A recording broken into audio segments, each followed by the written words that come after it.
Guys, I got a mega load of questions this month. I probably have 40 or 60 questions here pertaining to sheep farming, even some marketing, some business stuff with respect to sheep, and maybe even monetizing your farm that I'm going to try to power through tonight. But I am so incredibly excited to be here with you. I'm going to specifically talk about tonight the basics of raising sheep on pasture. A lot of the questions I'm getting ready to answer are embodied in this book, which is available at shepherdess.com. It's also just packed full of basically the basics of raising sheep on pasture. You get 250 pages full color of answers to questions that I had when I jumped into sheep farming as a beginner. I'm also going to be talking about this resource, which is Butchering by Adam Danforth. Guys, every homestead library really needs this, and I might be getting a little bit salesy up front, but these two books are worth having on your shelf. Butchering by Adam Danforth really does the visual picture job of walking you through taking a live animal and putting it on a plate for dinner. So guys, these are the two books available at shepherdess.com,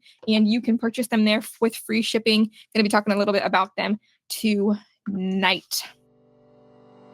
If you're a beginner shepherd on 30 acres or less, then I wrote a book for you. The Basics of Raising Sheep on Pasture. Available at shepherdess.com with free shipping. Raising sheep on pasture requires a basic understanding of pasture management, breeding and lambing, and mitigation methods for common disease. I walk the beginner shepherd through each aspect, sharing through this book vivid pictures, easy to follow instructions, and personalized stories from my own journey with sheep. Available with free shipping at shepherdess.com. You'll find a direct link in the description. All right, first question of the night. I'm going to be answering Angie. And Angie actually emailed me. I couldn't really get to all of these questions within one email, so I promised her I would address her questions first thing in the meetup tonight.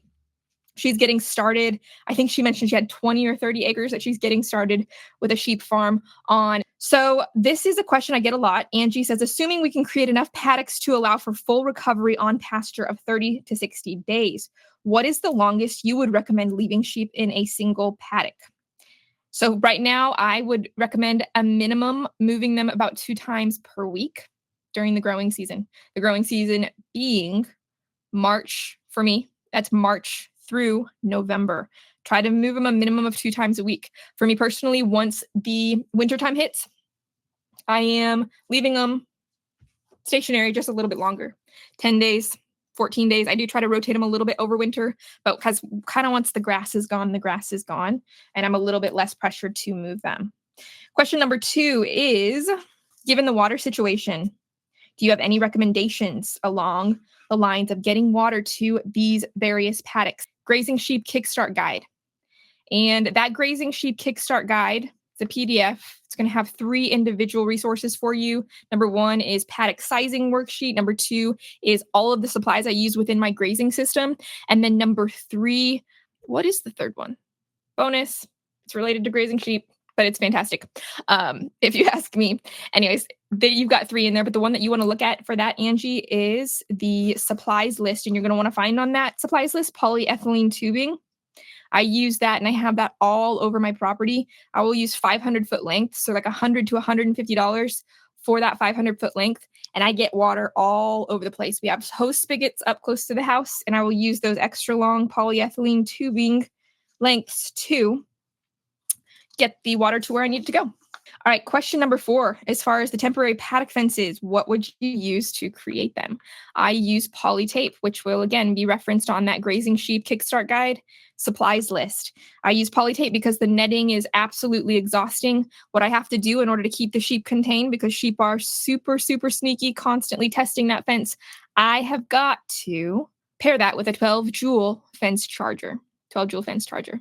And that's an AC unit. It's not a solar unit. And I did that after just having a season of sheep just really testing the fence time and again when I was using solar chargers that were a little bit weaker. So keep that in mind. I use a collaboration of that poly tape and a really good fence charger. That is what works for me. Question number 5 from Angie is, do sheep need a shelter? And the answer is yes. Now that shelter can be a tree, really good hedge of trees. For my sheep, that's what their shelter is. Most of the time they're on pasture, rotating around pasture, 8 days out of 10, 4 days out of 5. And that is what they use, is just a tree. to have shelter from rain, from heat, etc. Now, when it comes to wintertime, we do have a two-sided shed, and that blocks them from that really sharp north wind. It gives them cover overhead from rain and the very occasional snow and ice that we do get. But I do highly advise that you have a shelter of some type that you can bring them into. I also am going to drop a link here, guys, to my resource, which is a portable shade structure. And this is, a lot of people have raved about this helping a ton with respect to their rotational grazing program when they don't necessarily have. It's actually in the book here. And in the book, I have entire first chapter is devoted to the 9 things that you need to start a sheep farm. And this shade structure is a portable DIY shade structure that I teach you how to build here. Cannot take credits for this. This was my mom's idea. Fantastic idea of hers. And I have a QR code with a video of assembly as well as the supplies that you need to create that. If you want to cheat, you can go to YouTube and get a video of how to make that. I won't gatekeep on that if you want to go to YouTube and just get a free version. Question number 6 is another really good question. I get it a lot as far as guardian dogs. She said she previously had a livestock guardian dog, but wonders if a donkey would do just as well. This is going to go back to, I asked the same question of a sheep farmer who had been in it for 20 years when I asked him the question. He said, I had donkeys at the onset. They did okay for a while, but they got lazy. And we started to lose lambs left and right. Listen to what I'm getting ready to say. He said, I realized at that point in time that you have to fight predators with predators. A donkey is not a predator. A dog is. So if you're fighting predators, you need to fight predators with predators. That's stuck with me. And I would never, ever recommend a livestock guardian donkey over a dog. All of that to say, make your own decisions. But that is what I always tell people. Question number 7 from Angie. And then, guys, I'm going to make sure to scan the live chat. So keep leaving your questions there if you are already. But I'm going to get through Angie's. Got about 9 questions here. I'm going to get through them and then go over to the live Q&A. Number 7, Angie says, a neighbor currently has sheep on the biggest pasture that we are moving to. He manages his flock conventionally in a set stock grazing situation. Should we let that pasture rest before putting our new flock on there? And if so, how long? The answer would be I would allow it to rest long enough for the parasites to die off on that pasture. I'd give it about 45 to 60 days of rest before putting sheep back on there. And that's going to allow a lot of the parasites that built up as a result of a conventional set stock grazing situation. It's going to allow them to die off and create just a cleaner, fresher pasture for your new flock to go to. Because, guys, if you're raising sheep for the first time, one of the biggest struggles you're going to have is with internal parasites. That's why I harp so hard on having a good grazing system. That's why I really harp a lot about it on the basics of raising sheep on pasture, which is available at shepherdess.com. I have an entire chapter dedicated to not only grazing management, but how to set up a grazing system, how to plant pasture by hand without heavy machinery or equipment. Big part of this book is dedicated to getting you guys into a good rotational grazing system for your sheep, because it's just that important for their health. It's just that important for the health of your land. And to make you successful with sheep, I firmly believe you've got to have that grazing system in place. So give that pasture 45 to 60 days to rest and sanitize, and then get your sheep on there. Another good question here. She says, I know a UTV is a bit of a luxury item, but it's been on our list for almost 10 years. She is deliberating. She wants to know if she should invest in that UTV or suck it up and try to haul all of her watering system and her grazing supplies by hand. Do you guys have input on this? Leave in the comment section. Should she invest in a UTV, which she's seeing it's about between $8,000 and $10,000 in her area? And do you guys have creative ideas as far as Angie with respect to getting in on a UTV at a good price? For me personally, we do have a UTV. We've had it since the beginning of our farming journey. And guys, it has saved a lot of time and a lot of effort. I didn't have a tractor when I first started. I didn't have any heavy machinery or equipment, but that little thing really helped me to zip around, saved my back on a lot of occasions. So we got a really good deal on it. I don't know if it was something my dad bought, and he actually traded some things for it. So Angie, if you could think about, scanning Craigslist, putting the word out with friends, kind of going that way in order to get the price down for you. But I would say shop for it. And I do know that a lot of people just do the work with a four-wheeler. So that's also an option. I do think the four-wheelers are maybe a little less expensive. Am I right, guys? Maybe a little bit less expensive than a UTV. Question number 9 is, were your sheep always pasture-based, or did you transition them to that when they started to graze at your place?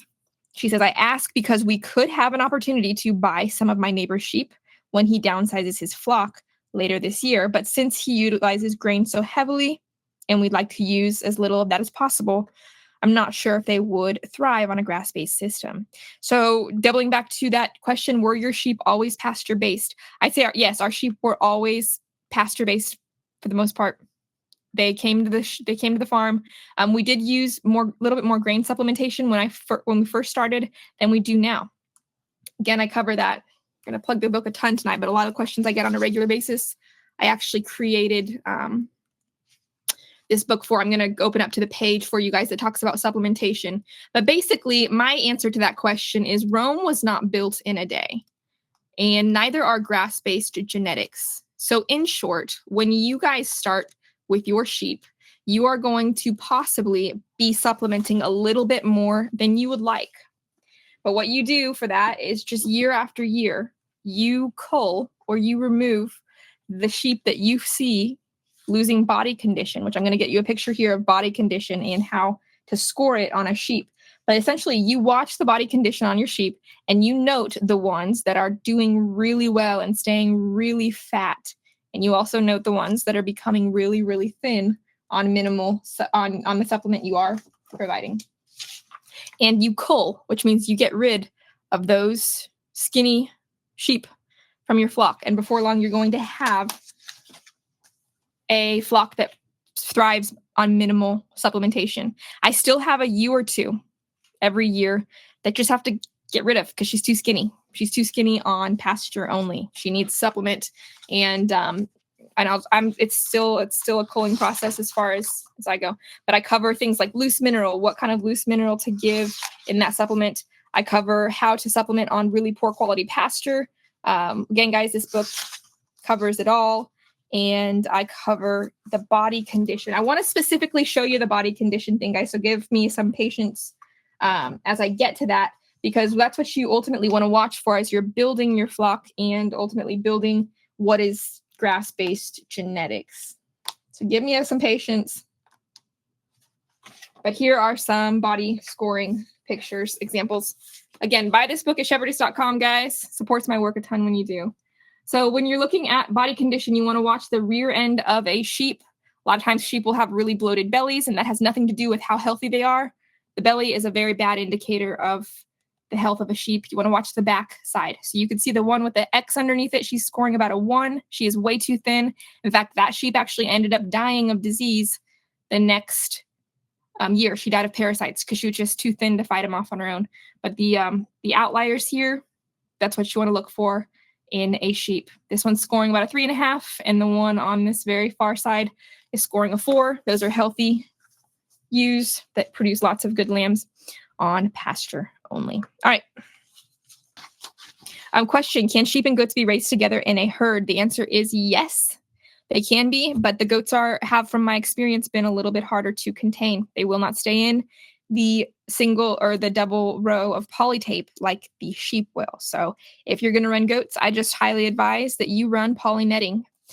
Another question is here, should I provide a lick tub for my sheep, and which one do you recommend? And the answer is I do provide lick tubs to my sheep. And the 2 cases in which I will do that is when they're grazing stockpile, which I also, guys, I cover that in my book. I'm going to just give you guys some pictures from my book here. But again, that's in the supplemental feed section. I'm going to show you an example of pasture on which I would advise you putting a lick tub out for your sheep.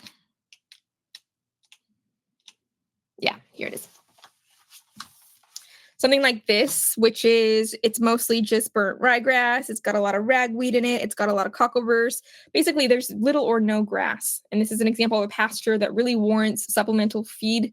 In my opinion, the sheep are going to do a great job of eating these weeds, but a lick tub, which is a molasses-based protein supplement, is going to keep them in good condition and kind of fill in some of the gaps where that pasture is lacking. I'm going to show you guys what a lick tub looks like. I personally have Hudson livestock lick tubs on my pasture when my sheep need it. and they are kind of a Texas-based company, but I'll use Hudson Livestock multi-species 16% protein lick tubs when my sheep do need them.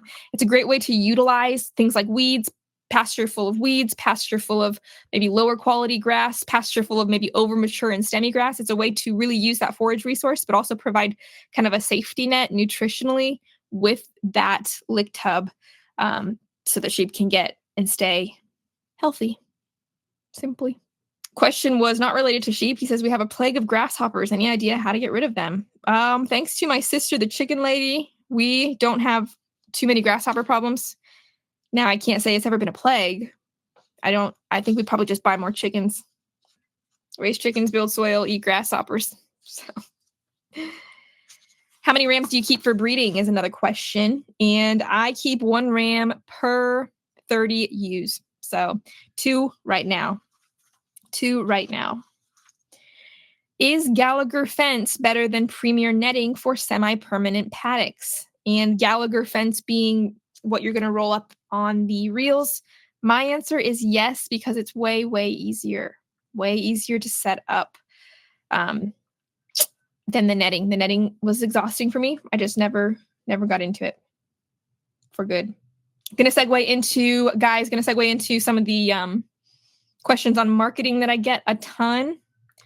And they are, what's been your best income stream this year as far as sheep goes? Sale barns, meat direct to consumer, or live animal sales from your own flock? I sell all of my sheep through shepherdess.com. The best income stream has been breeding stock. If I'm 100% honest, all of my sheep the past couple of years have gone out as breeding stock.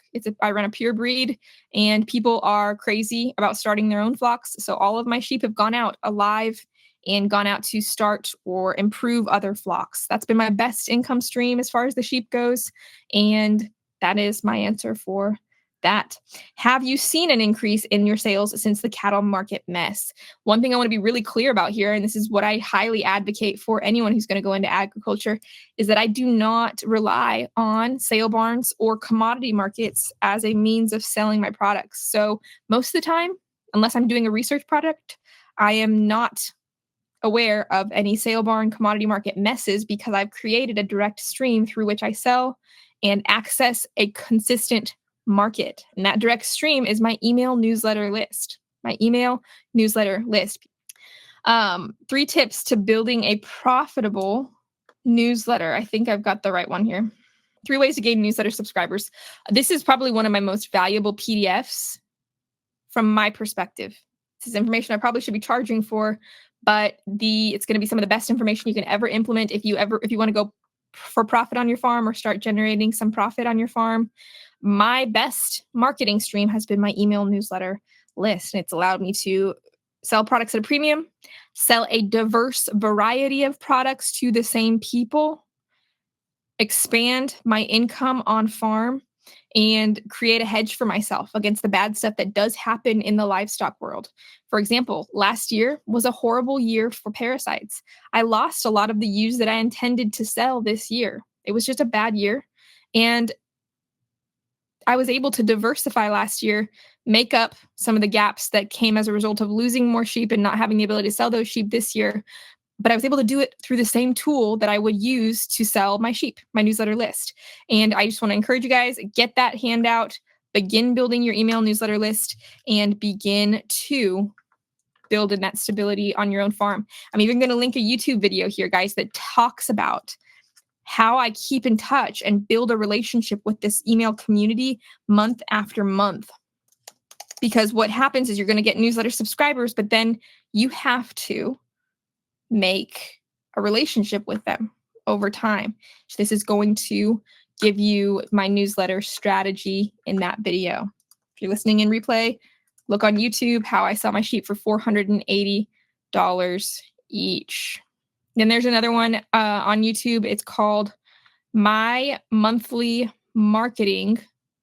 And this talks about everything I do on social media on a consistent basis, on a monthly basis. Just go to Shepherdess YouTube and binge watch that if you're struggling in the marketing arena. It's one of the biggest questions that I get. And ultimately, guys, I want to acknowledge that really God gives the increase in business and in anything. Just ultimately, he will be the one that will teach you how to profit in your unique situation. And I don't want to get so into sharing my methods or this or that I just fail to acknowledge that. That would be the biggest mistake on my part. I've had a lot of businesses. Some of them have failed where I put in tons of effort. And at the end of the day, I just have nothing. And it's always brought me back to a place of humility. And I never want to go back to a place of self-sufficiency in that arena. So just always stay at a place of humility, of just seeking the Lord for unique ways to profit in your unique situations. And I hope to provide you guys the tools and just relay as much information I can from my experience, but I always want to point you back to that reality. So picture this. You are looking out over your 5, 10, maybe 20 plus acres. The sun is setting and your flock is grazing across a green pasture. Something inside you affirms, this is real wealth. At least when it comes to material things. You know how to take care of your sheep, your grazing system is improving your land, and you have a way to direct market each lamb that is born. This is how I feel when I look at my flock, and I want the same for you. So I put together a free 1-hour class that answers some of your most frequently asked questions concerning how I raise, rotational graze, and market my sheep for $480 per head. Go to shepherdess.com/480 or simply click the first link in the show notes of this podcast to sign up and receive the free on-demand class. What's more is that I will follow up over the course of 3 days, providing you with even more free resources, including a free ebook, a free grazing sheep kickstart guide, and a free marketing sheep kickstart guide. This information is worth paying for, but I'm giving it to you for free. Just go to shepherdess.com/480, shepherdess.com/480, or simply click the first link in the show notes of this podcast for how I raise, graze, and market my sheep for $480 each.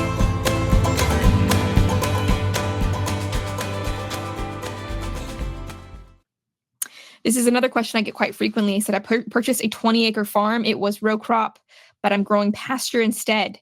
There are no hard fences around the property. Will I be able to keep my sheep contained?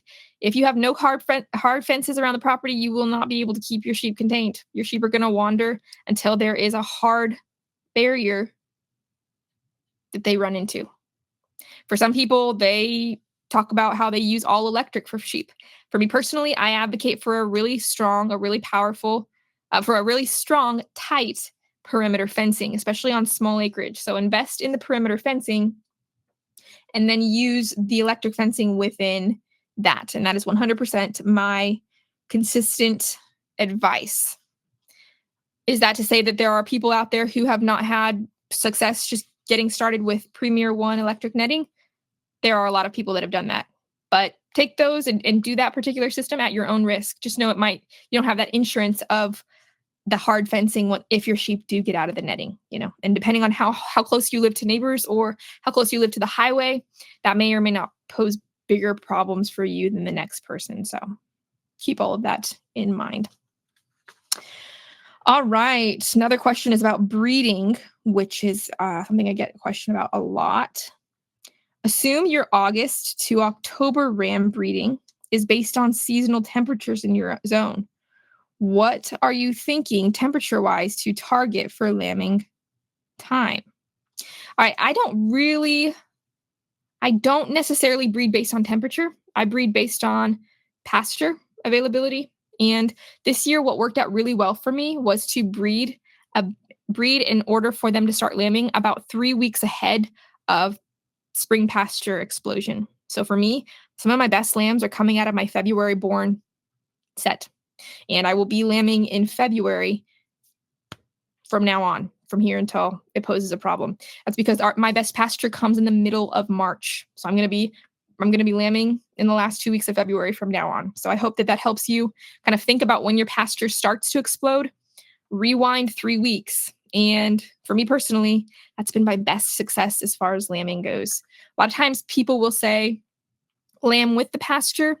That's a pretty good idea too. But for me personally, lambing a little bit ahead of the pasture allowed my lambs to grow faster, get a little bit meatier before the parasite bloom came on. So let me know if that is resonating with anybody out there. If you guys are in the comment section and you have had lambing, give a little bit of insight from your perspective. Have you tried the late winter lambing, and have you liked it? I did. I loved it. It was so good this year.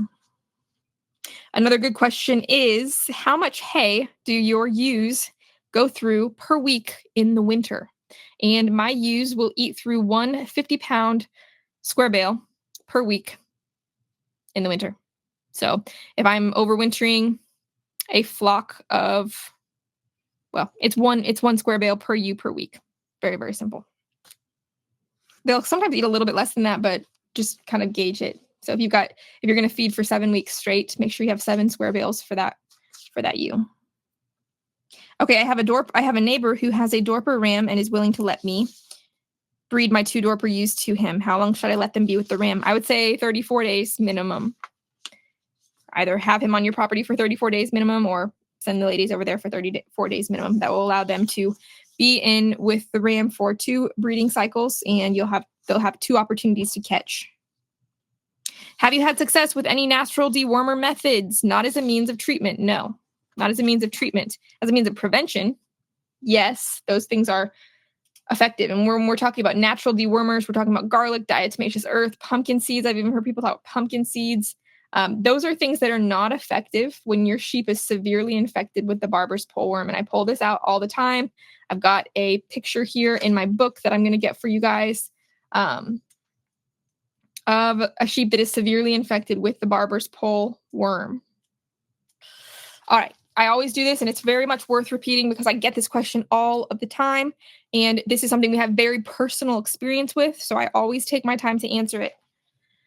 This is an example of what's typically called a FAMACHA scoring process. It's typically done with a FAMACHA card, but this is real life examples of real life sheep, which, by the way, guys, buy the book at shepherdess.com, supports my work a ton when you do, and allows me to produce a lot of these free resources for you.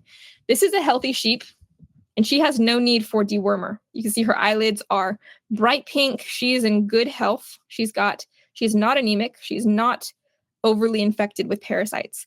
This is the ewe that I would give diatomaceous earth, apple cider vinegar, garlic, all the stuff to keep her healthy. All of the stuff to keep her healthy. Use that stuff then. But if you've got a ewe that has gotten here, she's got very pale eyelids, mostly white. You see a little bit of pink in there. She is severely infected with worms, and you need to use a treatment. You need to administer something that's going to get rid of those worms very quickly, or you're going to end up here. You're going to end up dead. This is the eyelids on an animal that just died of a barber's poleworm overload. So keep that in mind when we're talking about natural supplements. And if we're talking about them from our experience, and we're in an area, very high rainfall, where worms are a big issue, you do not want to use pumpkin seeds, diatomaceous earth, garlic, apple cider vinegar on a sheep like this, or it's going to die really soon. Use them to keep your sheep healthy. When your sheep are severely infected like this, my recommendation is to get it a real dewormer. Get it a real dewormer. That's my big passion. We lost half of our flock up front to worms because we were really understandably very holistically minded. We didn't like chemicals. We don't like chemicals still, but we use dewormer, and I use it without apology. And I make sure to tell people what happened when we tried to use a lot of the natural stuff for treatment.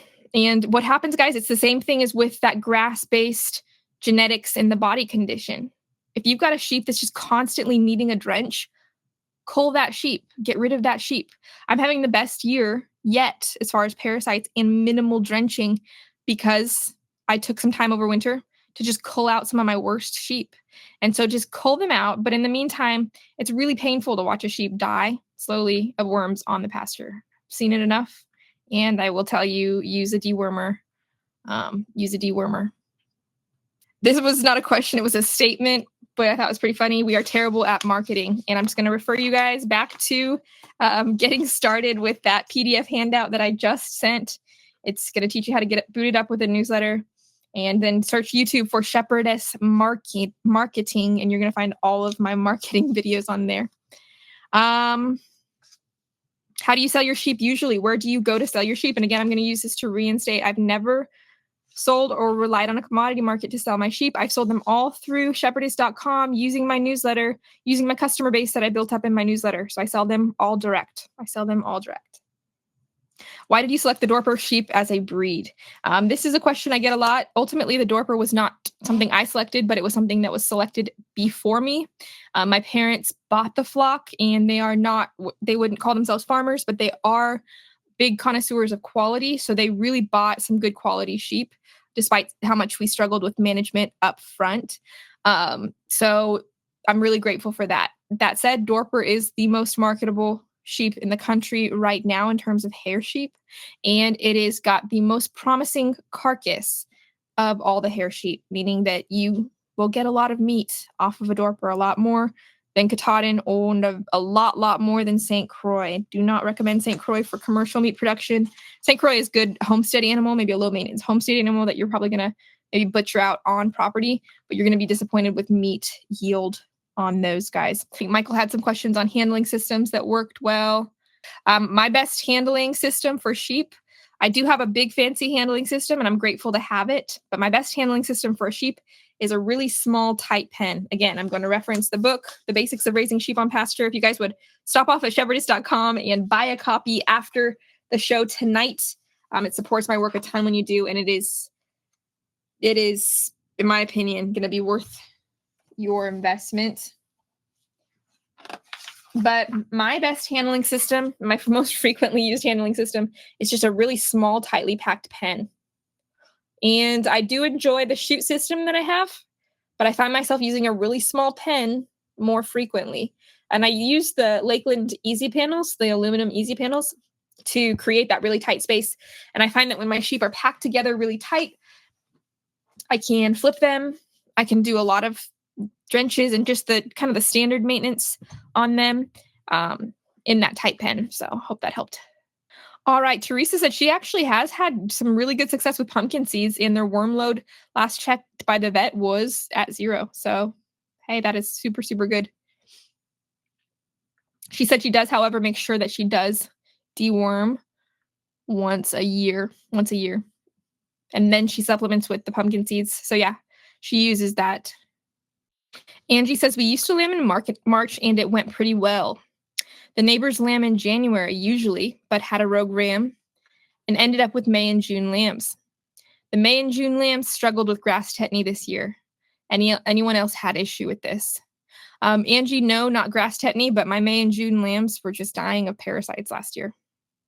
So the later born ones are just really, really tough to keep alive. Laura says, do you put apple cider vinegar in their water and then free pumpkin seeds and diatomaceous earth? I put apple cider vinegar in the water when it's really, really hot and I need them to drink more. That's the only time I've really used apple cider vinegar in the water.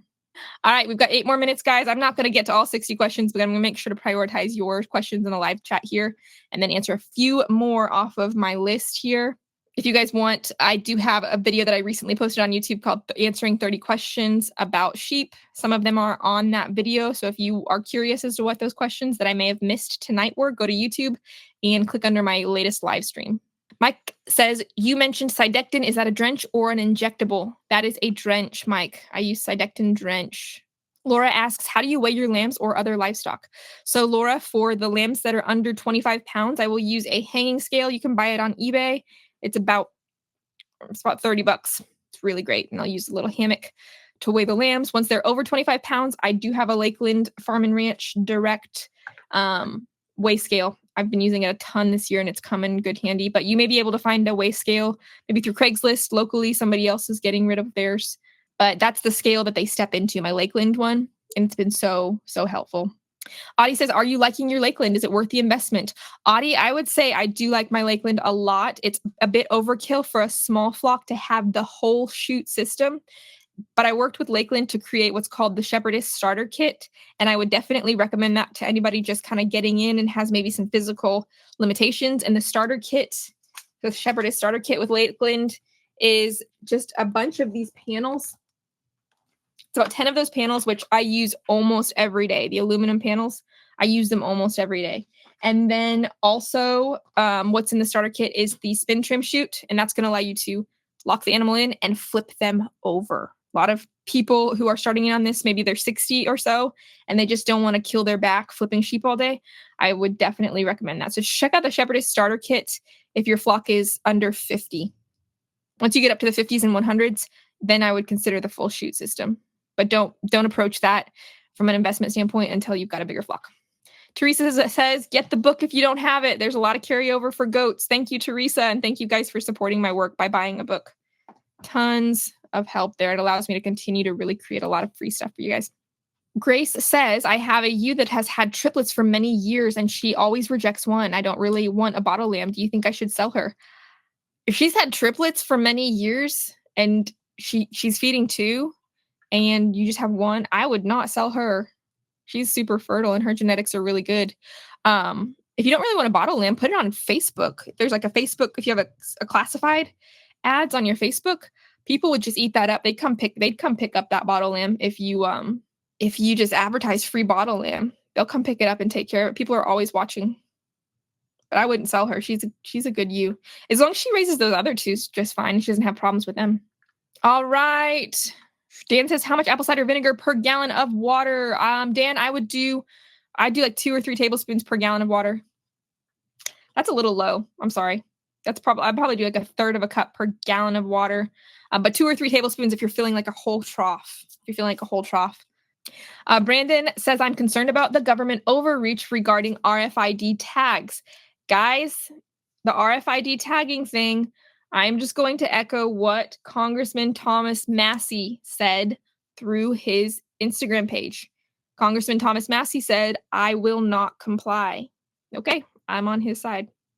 He says that is one of the biggest overreaches, and it needs to be met with mass non-compliance with respect to government mandating us to put RFID tags on our cattle. Okay, so I'll just defer to Congressman Massie. He's a member of U.S. Congress, and I will say I'm going to follow your lead on that one, sir, and I will be with you in the non-compliance. Hope that helps you guys.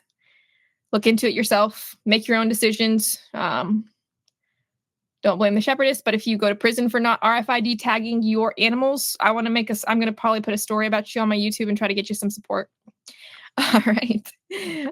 3 minutes off here, guys. All right. Okay. Going to answer 2 more questions, guys, because we have 3 more minutes. And then we're going to close it out for tonight. Appreciate you all so much for being here.